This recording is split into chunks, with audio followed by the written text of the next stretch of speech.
ራእይ መጽሐፍ ምዕራፍ 3 ከቁጥር 7 ጀምሮ ያለውን ቃል አነባለሁ።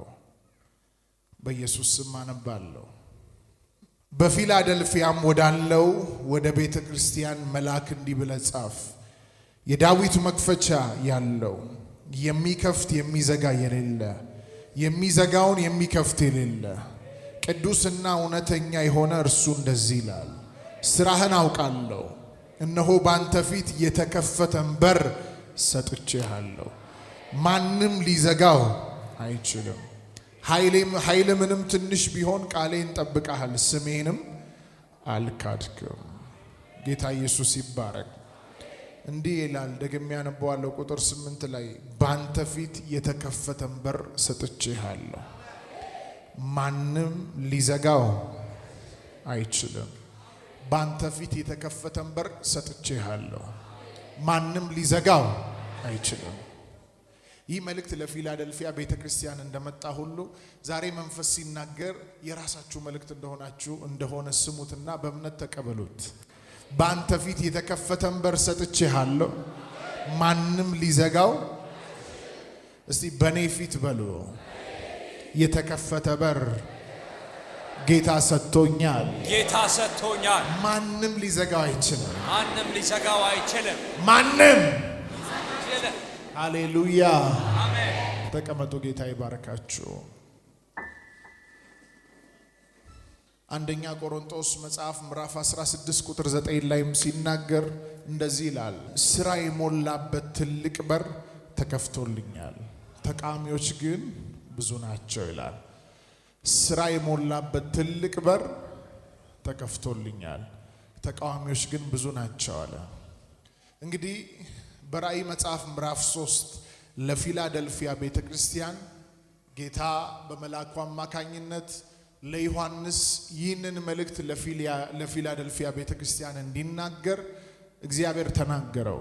እንግዲህ ለሰባቱ አብያተ ክርስቲያናት ለሰባቱ ቤተ ክርስቲያኖች በዛ ጊዜ ላይ ጌታችን ኢየሱስ ክርስቶስ ከሞተ ከተነሳ በኋላ ወንጌል በምድር ሁሉ እየሰፋ ባለበት ጊዜ ላይ እግዚአብሔር አምላክ ዮሐንስ ፍጥሞ በምትባል ደሴት ላይ ተጥሎ እያለ ሰማይን ከፍቶ ራእይን አሳይቶታል። ሁላችሁም እንደምታውቁት ዮሐንስ ራእይ መጽሐፍ ምዕራፍ 1 ላይ ዮሐንስ ስለራሱ ሲናገር ፍጥሞ በምትባል ደሴት ላይ ተጥዬ ነበር አለ። እቺ ደሴት በዚህ ሰዓትም ላይ አለችና በሁሉ አቅጣጫ ውሃ የከበባት ደሴት ናት። በፊት ላይ ድሮ ላይ የሮም ወታደሮች የሚሰለጥኑበት ካምፕ የነበረበት ስፍራ ነበር። በዛ ስፍራ ላይ ዮሐንስ ተጥሎ ነበር። ዮሐንስን በዛ ስፍራ ላይ የጣሉበት ምክንያት በጣም እንዲሰቃይ ዋጋ እንዲከፍል፣ ስፍራውን በጣም ቀዝቃዛ ስለነበረ ወዴትም ሮጦ ማምለጥ ስለማይችል እዛ ፍጥሞ ደሴት ላይ ተጥሎ ነበር። ዮሐንስን ስታዩ ዮሐንስ መጽሐፍ ምዕራፍ 1 ላይ ዮሐንስ ራእይ መጽሐፍ ምዕራፍ 1 ላይ ቁጥር 9 ጀምሮ ከላይ ጀምሮ ስትመለከቱ ስለ እግዚአብሔር ቃልና ስለ ኢየሱስ ክርስቶስ ምስክር ፍጥሞ በምትባል ደሴት ላይ ተጥዬ ነበርኩ አለ። ይህ ሰው ፍጥሞ በምትባል ደሴት ላይ ተጥሎ የነበረበት ምክንያት ስለ እግዚአብሔር ቃል፣ ስለ ኢየሱስ ምስክር፣ ስለ ወንጌል ሲል ነው። ወንጌልን ከመስበኩ የተነሳ እጅግ ዛቻ፣ እጅግ ድብደባ፣ እንደገና በዘይት እስከ መቀቀል ድረስ ከባድ የሆነ መስዋዕትነት ገጥሞታል። ይህ ሰው መጨረሻ ላይ እየተሰቃየ እንዲሞት የጣሉት ፍጥሞ የምትባል ደሴት ላይ ነው። ይህ ሰው ፍጥሞ የምትባል ደሴት ላይ ተጥሎ በጌታ ቀን በመንፈስ ነበርኩ አለ። በጣም የሚገርመኝ በማይመች ስፍራ ላይ በማይመች ቦታ ላይ ወይዘሮ አይመችም፣ የፈለገውን ነገር አያገኝም። በከባድ ሁኔታ ውስጥ እያለፈ ነው። አንዳንድ መጽሐፍ ቅዱስ አቆች ሲናገሩ አይኑም ጠፍቷል፣ አይኑንም አጥፍተውታል ይላሉ። ግን በሰውነቱ በዘይት መቀቀሉ በጣም እርግጥ ነው። ይህ ሰው በዛ መከራ ውስጥ እያለፈ በጌታ ቀን በመንፈስ ነበርኳል። ሐዋርያቶች በጣም የሚገርሙኝ ከህይወታቸው ትልቁ ኳሊቲ ስታያቸው መከራ እየተቀበሉ እየተደበደቡ እየተገረፉ ሰይፍ ላያቸው ላይ ተደቅኖባቸው በከባድ መከራ ውስጥ እያለፉ ከአምላካቸው ጋር ያላቸው ህብረት ግን አይቋረጥም። ከጌታ ጋር ያላቸው ህብረት እንደውም የጨመረ ነው። ሐዋርያት ሥራ መጽሐፍ ምዕራፍ 16 ቁጥር 16 ላይ ስታዩ ጳውሎስ አንድ ምድር ላይ ገብቶ አንድ አጋንንት ከማስወጣቱ የተነሳ ከባድ ድብደባ ደርሶበት እስር ቤት እንደተጣለ ይናገራል። በዛ እስር ቤት ውስጥ ገብቶ ከግንድ ጋር ተጠርቆ ታስሮ ሰውነቱ እንደበደም ነው። ይህ ሰው ግን በጣም የሚገርመኝ በሌሊት ላይ ተነስቶ ጌታን ያመሰግን፣ ይጸልይ፣ ይዘምር ነበር። ይህ ዮሐንስም ፍጥሞ በምትባል ደሴት ላይ ተጥሎ ከአምላኩ ጋር ያለውን ህብረት አላቆመም። ወንጀል ሰርቶ አይደለም፣ ወንጌልን ሰርቶ ነው ይህ ሰው መከራ እየተቀበለ ያለው። የሚገርማችሁ ነገር ጌታችንም ምድር ላይ መንግስቱን ከመስበክ የእግዚአብሔርን መንግስት ከመስበክ የታመሙትን ከመፈወስ የታሰሩትን ነፃ ከማውጣት ሌላ ያደረገው ክፉ ነገር የለም። ነገር ግን መጽሐፍ እንደሚናገር ወደ ገዛ ወገኖቹ መጣ፣ የገዛ ወገኖቹ ግን አልተቀበሉትም ይላል። ደብድቦ የሰቀሉት ያሰቃዩት እነሱ ናቸው። ወደ መልእክቴ ሐሳብ ልመልሳችሁ። ፍጥሞ በምትባል ደሴት ላይ ይህ ሰው ተጥሎ በጌታ ቀን በመንፈስ ነበርኩ አለ። በመንፈስ ሆኖ እያለ ድምፅ ሰማ። ብዙ ጊዜ እዚህ ያለን ሁላችን የእግዚአብሔርን ድምፅ መስማት እንፈልጋለን። የእግዚአብሔርን ድምፅ ለመስማት ግን ማድረግ የሚገባንን ነገር አናደርግም። ታውቃላችሁ፣ የእግዚአብሔር ድምፅ በዚህ በስጋ ጆሮ አይሰማም። የእግዚአብሔር ድምፅ በመንፈስ ነው የሚሰማው። መጽሐፍ እግዚአብሔር መንፈስ ነው ይላል። የሚናገረውን በመንፈስ ነው። ይህ ሰው በጌታ ቀን በመንፈስ ነበርኩ ሲል በጸሎት ውስጥ ነበር ይህ ሰው ማለት ነው። አይምሮ በሰማያዊው ነገር ላይ ተይዞ ነበር። ከአምላኩ ጋር ህብረት እያደረገ ነው። በመንፈስ መሆን ማለት ከጌታ ጋር ህብረት ማድረግ ነው። በቃሉ ሊሆን ይችላል፣ በጸሎት በዝማሬ ሊሆን ይችላል። በመንፈስ ሆኖ እያለ ድንገት የመለከት ድምፅ ሰማ። ያንን የመለከት ድምፅ ለማየት ዞር ሲል 7 መቅረዞችን አየዋል። እነዚህ 7 መቅረዞች 7ቱ አብያተ ክርስቲያናትን የሚወክሉ ናቸው። ከነሱ መሃል ትኩር ብዬ ስመለከት አለ የሰው ልጅ የሚመስለውን አለ ፊቱ እንደ ፀሐይ የሚያበራውን፣ አይኖቹ የእሳት ነበልባል የሆኑትን፣ ደረቱን በወርቅ መታጠቂያ የታጠቀውን፣ በቀኝ እጁ ላይ 7 ከዋክብት ያለውን የናዝሬቱ ኢየሱስን አየው። ይህ ሰው ባየሁትም ጊዜ እንደሞተ ሰው ሆኜ ወደቅኩ አለ። የሚገርማችሁ ራእዩ ይቀጥላል። ይህ ሰው ካያቸው ራእዮች መሃል እግዚአብሔር ከተናገረው ነገር መሃል አንዱ ለ7ቱ አብያተ ክርስቲያናት መልእክት መጽሐፍ ነው። ለፊላደልፊያ ቤተክርስቲያን ልክ እንደኛ ተሰብስበው ላሉ ፊላደልፊያ ላለችው ቤተክርስቲያን እግዚአብሔር ሲናገር ምን አለ? ስራህን አውቃለሁ፣ ባንተ ፊት የተከፈተን በር ሰጥቼሃለሁ፣ ማንም ሊዘጋው አይችልም። አያችሁ፣ ለዛች ቤተክርስቲያን ታማኝ ለሆኑ ለልጆቹ በራቸውን የሚከፍት የጠላቶቻቸውን በር የሚዘጋ ማን ነበር? እግዚአብሔር ነበር። ከላይ ስታነቡ የዳዊት መክፈቻ ያለው ይላል። እሱ የዘጋውን የሚከፍት የለም፣ እሱ የከፈተውን የሚዘጋ የለም። እሱ ጌታ በእናንተ ፊት የተከፈተን በር ሰጥቻችኋለሁ አለ። ጌታ ኢየሱስ ይባረክ። ዛሬም ይህ ጌታ የምታመልኩት ጌታ ኢየሱስ ብላችሁ የምትጠሩት ጌታ በዚህ ምድር ላይ በምትራመዱበት ምዕራፍ ላይ በር መክፈት ይችላል። በራችሁን መክፈት ይችላል። እስቲ ያያችሁ ሲከፍትላችሁ፣ ደክማችሁ ሲያበረታችሁ፣ ምንም መንገድ በሌለበት መንገድ ሲያወጣላችሁ ያያችሁ ሰዎች እጃችሁን እያንቀሳቀሳችሁ አሳዩኝ።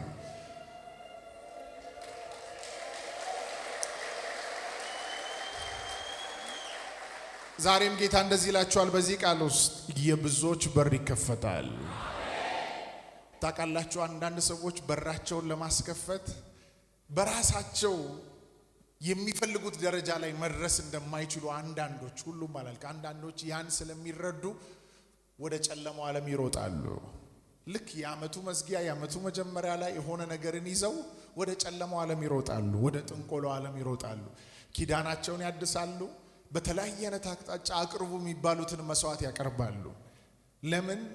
ፕሮሞት እንዲሆኑ፣ መንገዳቸው እንዲከፈት፣ በሁሉ አቅጣጫ ምድሪቱን እንዲገዙ፣ ፋይናንሻሊ እንዲባረኩ ወደ ጨለማው ዓለም ይሮጣሉ። የጨለማውም ዓለም በረከት ይሰጣቸዋል። ግን የሚሰጣቸው በረከት ሁሉ ከሐዘን ጋር ነው፣ ከበሽታ ጋር ነው፣ ከጭንቀት ጋር ነው፣ ሰላም የሌለበት ነው። ታውቃላችሁ፣ ሰለሞን በጣም የገባው ሰው ስለሆነ እንደዚህ ያለ የእግዚአብሔር በረከት አለ ባለጸጋ ታደርጋለች፣ በእርሷም ዘንድ ሐዘን የለም አለ። አያችሁ፣ የእግዚአብሔር በረከት ባለጸጋ የምታደርጓ በረከት ብቻ ናት ሐዘን የሌለባት። ምድር ላይ ሰይጣንም ለሰው ልጅ በረከትን ይሰጣል።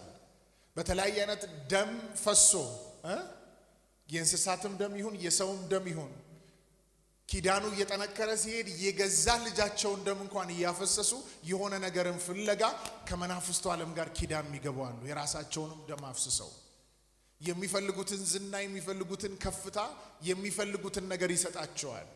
ነገር ግን ከሐዘን ጋር ነው፣ ከጭንቀት ጋር ነው። ብሩ አለ፣ ለቅሶ አለ።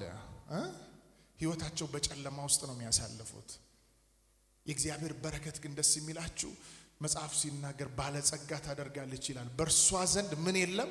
ሐዘን የለም።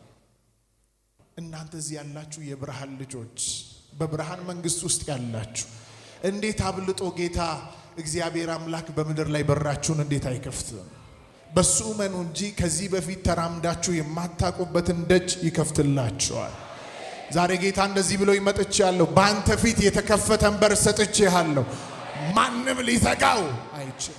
አንዳንዶች ወንጌልን የምትሰብኩበት፣ በርካቶች የተቸገሩትን የምትረዱበት፣ አዎ እግዚአብሔር አምላክ ይከፍትላችኋል፣ ይከፍትላችኋል፣ ይከፍትላችኋል፣ ይከፍትላችኋል በኢየሱስ።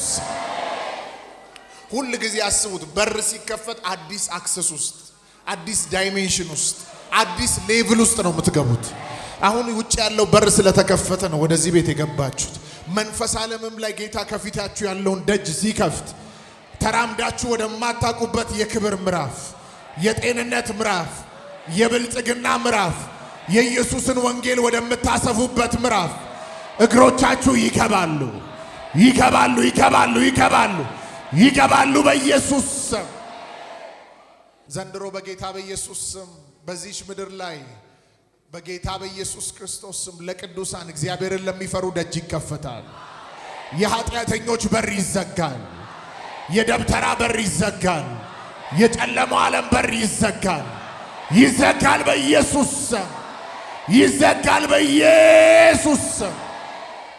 ዛሬ እንደዚህ ይሆናል። ብዙዎቻችሁ ላይ የማመልከው አምላክ ጌታ ምስክር፣ በዚህ ቦታ የብዙዎች በር ተከፍቶ በብዙ ምስክርነት ወደዚህ ስፍራ መጥተዋል። በትዳራችሁ ላይ፣ በስራችሁ ላይ፣ በጤናችሁ ላይ፣ በአገልግሎታችሁ ላይ ደጅ ይከፈታል። የበረከት በር ይከፈታል። የኃይል በር ይከፈታል። የሞገስ በር ይከፈታል። የብልጽግና በር ይከፈታል። ይከፈታል በኢየሱስ። ስራ የሞላበት በር ተከፍቶልኛል። ተቃዋሚዎች ግን ብዙ ናቸው አለ። የሚቃወሙ ብዙ ቢሆኑ የእስራኤል አምላክ የአብርሃም የይስሐቅ ያዕቆብ አምላክ የከፈተልህን በር ማንም ሊዘጋው አይችልም። ማንም ሊዘጋው፣ ጌታ የከፈተን ብርህን በር ማንም ሊዘጋው ሲጮና አይችልም በሉ። ፓራዶሳ አሁን ይሄ በር ውጤት ነው። ብዙዎቻችሁ ያላችሁት አሁን ያላችሁበት የሥራ ምዕራፍ፣ ያላችሁበት ከፍታ ምዕራፍ ትላንት እግዚአብሔር የሆነ ሰዓት ላይ ሳታውቁት ስለከፈተላችሁ ነው እዚህ ጋር ያላችሁት። አሁን እዚህ ጋር ያለውበት ስፍራ የቆምኩበት መድረክ የተከፈተ በር ነው። ትላንት የሆነ ቦታ ላይ ጌታ የከፈተው ደጅ ነው። አሁን እየሰራችሁ ያላችሁት ስራ፣ ያላችሁበት ሌቭል እግዚአብሔር ትላንትና ሞገስ ሆናችሁ የከፈተላችሁ ደጅ ነው። እኔ አምናለሁ አሁን የተከፈተላችሁን ደጅ አታጡትም። እግዚአብሔር ሌላን ደጅ ከፍቶ ወደ ሌላ ክብር ያስገባችኋል። ራስ እንጂ ጅራት አትሆንም ይላል።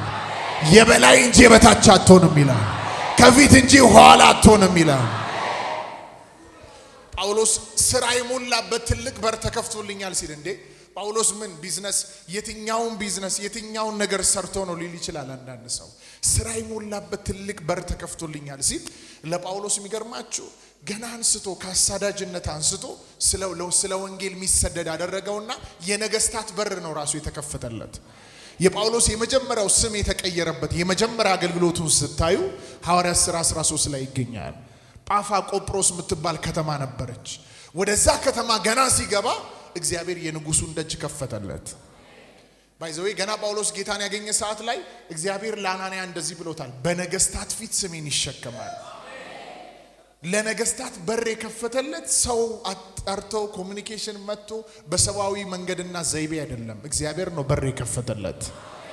አንዳንዶቻችሁ ከነገስታት ጋር የምትቆሙበት በር ይከፈትላችሁ። አብራችሁ የምትሰሩበት በር ይከፈት፣ ይከፈት፣ ይከፈት፣ ይከፈት፣ ይከፈት በኢየሱስ ክርስቶስ። ጳውሎስ የተከፈተ በር ሰጥቶኛል፣ ስራ የሞላበት ትልቅ በር ተከፍቶልኛል፣ ተቃዋሚዎች ብዙ ናቸው ሲል ለጳውሎስ የተከፈተለት በር ነገስታት ጋር ገብቶ የክርስቶስን ወንጌል ይሰራ ነበር። ሐዋርያት ሥራ 13 ጳፋ ቆጵሮስ ከተማ ላይ ገብቶ እስቲ ተናገር ተባለ። ንጉሱ ቁጭ ብሎ ጳውሎስ ይናገራል። ሲናገር ከንጉሱ አጠገብ ጠንቋይ ነበር፣ በሪያሱስ የሚባል ኤልማስ የሚባል ጠንቋይ።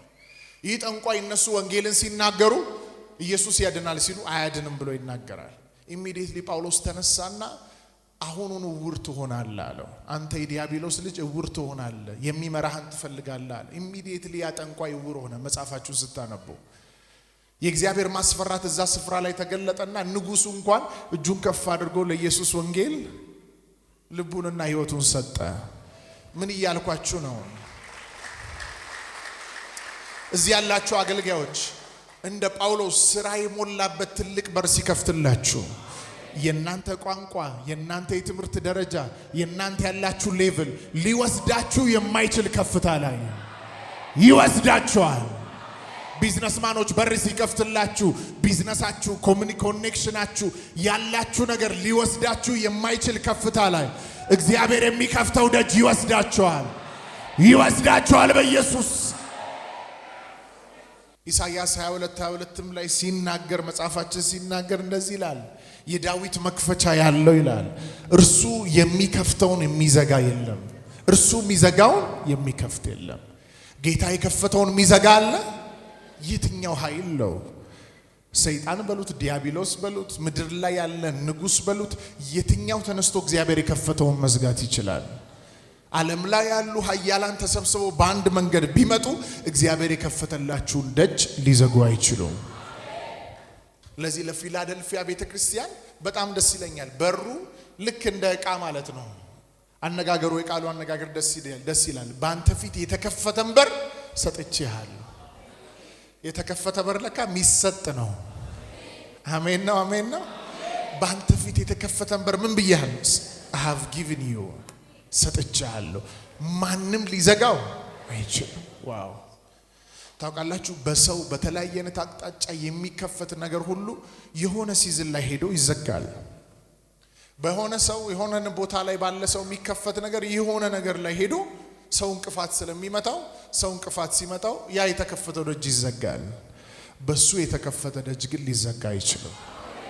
ሁሌ በህይወት ዘመናችሁ ሲክ ልታደርጉ ልትፈልጉ የሚገባው በዴስቲኒያችሁ ላይ እግዚአብሔር በከፈተላችሁ ደጅ ላይ መራመድን ነው። እግዚአብሔር በከፈተላችሁ ደጅ ላይ ስትራመዱ የትኛውም ሲዝንና ታይም ላይ የሚነሳ ማዕበል ሁሉ ሊያስቆማችሁ፣ በራችሁን ሊዘጋ አይችልም። አንዳንድ በሮች ሲዘጉባችሁ፣ ጀምራችሁ ሲዘጉባችሁ ብዙ አትበሳጩ፣ ብዙ አትናደዱ፣ ብዙ አትከፉ። ከእግዚአብሔር ያልሆኑ ደጆች ተከፍተው ይዘጋሉ። ከሱ የሆነ ደጅ ግን እንደውም እየሰፋ ነው የሚሄደው። እናንተ ገብታችሁበት ሌላውን እየሳባችሁም ታስገባላችሁ። ስለዚህ በአንድ በረከት ልባርካችሁ። ከሰው ዘንድ ያልሆነ፣ ከሰው ሐሳብ፣ ከተለያየ አይነት ኮኔክሽን ከሆነ አቅጣጫ ያልሆነ ነገር ግን ከሱ ዘንድ የሆነ ወንጌል የምትሰሩበት፣ የተቸገረው የምትረዱበት በጌታ በኢየሱስ ስም የተከፈተ ደጅ ይሰጣችሁ፣ ይሰጣችሁ። በዛ ስራ ላይ የተከፈተ ደጅ፣ በዛ አገልግሎት ላይ የተከፈተ ደጅ፣ በዛ ህይወት ላይ የተከፈተ ደጅ፣ የተከፈተ ደጅ፣ የተከፈተ ደጅ፣ ማንም ሊዘጋው የማይችል ሰማይ የከፈተው፣ ሰማይ የከፈተው፣ ቃል የከፈተው ደጅ ይሰጣችሁ በኢየሱስ ሲጮና ተቀብያለሁ በሉና ውጁ ድገሙ። የመጨረሻ ሃሌሉያ፣ ሃሌሉያ። ከህይወታችሁ ላይ ከጌታ ያልሆኑ ደጆች ይዘጉ። ከአምላካችሁ ዘንድ የሆነ በር ይከፈት፣ ይከፈት፣ ይከፈት፣ ይከፈት፣ ይከፈት በኢየሱስ ስም። እልልታችሁን ጭብጨባችሁን ለኢየሱስ።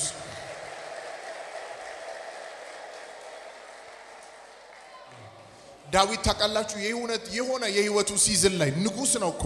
ንጉስም ሆኖ ወደ የሆኑ ሰዎች ከፍ ብሎ ተመልክቷል። ተራራ ሲል ከፍታን ነው የሚያሳየው። አይኖቼን ወደ ተራሮች አነሳው አለ። ረዳቴ ግን ከወዴት ይምጣ አለ። ኢሚዲየትሊ ገባውና የኔ ረዳት አለ እዚህ ምድር ላይ አይደለም። የኔ ረዳት እቺን ምድር የሰራ ሰማይን የሰራ ነው አለ። ሁሌ አይኖቻችሁን እሱ ላይ ስታደርጉ የእግዚአብሔርን እርዳታ ታያላችሁ። በራችሁ ሲከፈት ታያላችሁ። አንድ ቁልፍ ነገር ልንገራችሁ የአባቴ ብሩካን፣ ከዚህ ስትሄዱ አድርጉት። በተለያየ አይነት አቅጣጫ በር ተዘግቶ ያለባችሁ ሰዎች ተንበርከኩና የኔን ህይወት፣ የኔን መንገድ፣ የኔን ዴስቲኒ በነገር ሁሉ ወደ ተነገረኝ ምዕራፍ የምታስገባ በሬን የምትከፍት አንተ ነህ በሉት ጌታ። አንዳንዴ በማይመች መንገድ ሮጣችሁ በር መስሏችሁ ተከፍቶላችሁ ገብታችሁ የማትወጡበት ማጥና ድጥ ይሆናል። አንዳንዶች ተከፈተልኝ ብለው አስከፈትኩ ብለው ሮጦ ገብተው ድጥ ውስጥ መውጣት የሚያቀታቸው ብዙዎች አሉ። ነገር ግን እሱ የከፈተላችሁ በር በሰላም የምትመላለሱበት፣ አሜን አሜን አሜን አሜን፣ ሳትናወጡ የምትመላለሱበት ነው የሚሆነው። አሁን ስባርካችሁ ይህ በረከት ቢዝነሳችሁ ላይ፣ ትዳራችሁ ላይ፣ ልጆቻችሁ ላይ፣ የእናንተ ዴስቲኒ ላይ ይገለጣል። እጆቻችሁን ከፍ እንዳደረጋችሁ እንደተማረከ ሰው በጌታ እግር ስር እንዳለ ሰው ሆናችሁ ይህንን በረከት ተቀበሉ። ከዚህ ሰዓትና ደቂቃ ጀምሮ ሞትን ድል በነሳው በናዝሬቱ በኢየሱስ የተከፈተ በር ከሰማይ የሆነ ከአብ ዘንድ የሆነ የኢየሱስን ወንጌል የሚያሰፋ የምድሪቱን የኢኮኖሚ ከፍታ የሚወርስ ፖለቲካሊ ከፍታውን የሚወርስ በሁሉ አቅጣጫ በከፍታ የሚያስኬድ የተከፈተ በር የተከፈተ በር የተከፈተ በር የተከፈተ በር ዘሮቻችሁ ደርሰው ወደማያውቁበት፣ አጠገባችሁ ያሉ ዙሪያችሁ ያሉ ደርሰው ወደማያውቁበት ወደ ልዩ ምዕራፍ የሚያስገባ የኢየሱስን ወንጌል የሚያሰራ የተቸገሩትን እንድትረዱ የሚያደርግ ለምድሪቱ መፍትሄ እንድትሆኑ የሚያደርግ ኢትዮጵያን የሚያሳርፍ ሰፈርን ከተማን የሚያሳርፍ ቤተ ክርስቲያንን የሚያሳርፍ የተከፈተ በር አውጃለሁ። በአገልግሎታችሁ ላይ፣ በስራችሁ ላይ፣ በጤናችሁ ላይ ማንም ሊዘጋው ማይችል የዳዊት መክፈቻ በእጁ ላይ ያለ የናዝሬቱ ኢየሱስ እሱ የዘጋውን የሚከፍት እሱ የከፈተውን የሚዘጋ የሌለ በራችሁን ይክፈት፣ በራችሁን ይክፈት። ይክፈት አሁን በዚህ ቃል ይክፈት በኢየሱስ ስም።